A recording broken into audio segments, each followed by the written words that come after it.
We are back live today from Palm Springs, and a great way to end today's show at the EY Strategic Growth Forum. I am with two fantastic female leaders, Raegan and Moya-Jones of Aden and Anais, and Goldin of Kent Water. Good to see you, ladies. Thank you so much for joining us. So you are both winners of the Entrepreneur of the Year Award from EY. Congratulations. So whether it's this year or past years, and you both had your own lifestyles, saw a need in the marketplace, and turned it into a business. Tell us about it.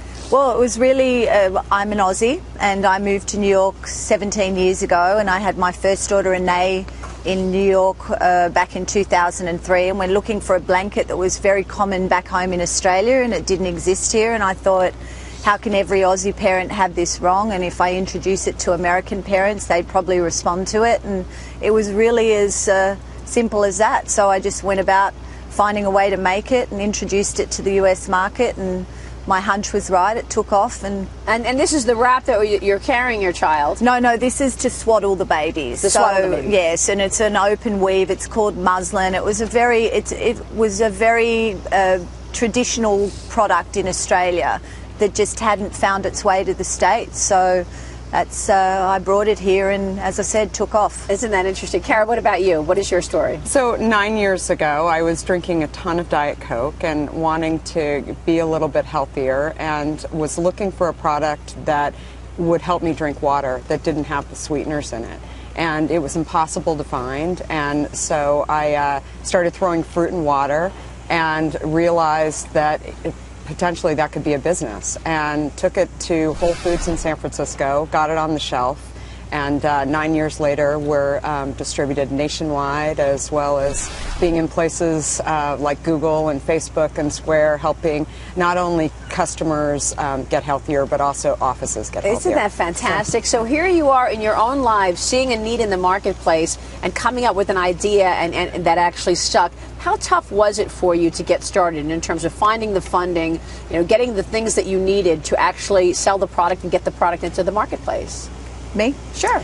It was, the funding was super hard, and I also started my business at the beginning of the worst recession since the Great Depression, so that didn't really help.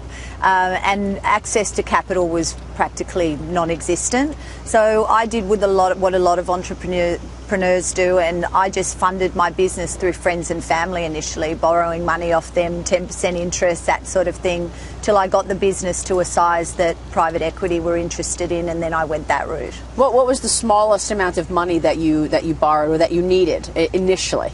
Well, initially I funded it myself with my savings. How much? It was $70,000, and and then I started to go elsewhere, and I took loans for as small as $10,000 and as big as $250,000. And in terms of your background, before you actually noticed this idea and had families, what was the background? I mean, you weren't necessarily a big businesswoman beforehand, no. right? My background was primarily sales, and I was with The Economist in New York for 10 years before I left to run Aden and Anais full time. That is terrific. Kara, what about you?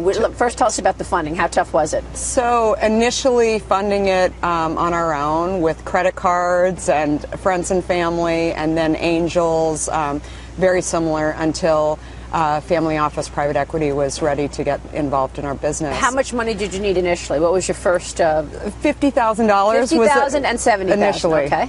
Exactly. Yeah. So, and I had no beverage experience, no food experience. I came from the internet industry. I ran AOL's e-commerce business, and totally different, but really wanting to do something else and solve a problem that I was extremely concerned about, and really had an idea for a mission that would really help people. And you're both busy moms, and you juggled it.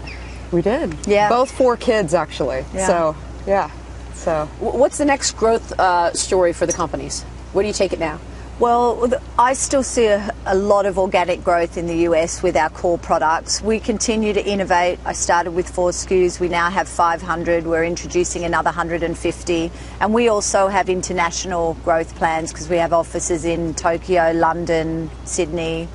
Wow, that is so terrific. Kara, what about you? E-commerce, so direct to consumer. We're seeing a number of consumers who are ordering from us directly, who have found it in stores nationwide or in their offices, but really don't want to carry a heavy case of hint home. So in addition to being able to order it online, they're subscribing to have it on their doorstep every week or every month, and it's just easier that way to live the healthy lifestyle and drink more water. I'm one of those subscribers. Yes. I spend a lot of money on her product. I like that. And you're spending on her product. Ladies, this is terrific. It's so nice to see real stories that actually have gotten traction because of your hard work. Thank you for joining us. Thanks for having us. Congratulations to you, Raegan, Moya-Jones, and Kara Goldin joining us. More opening bell.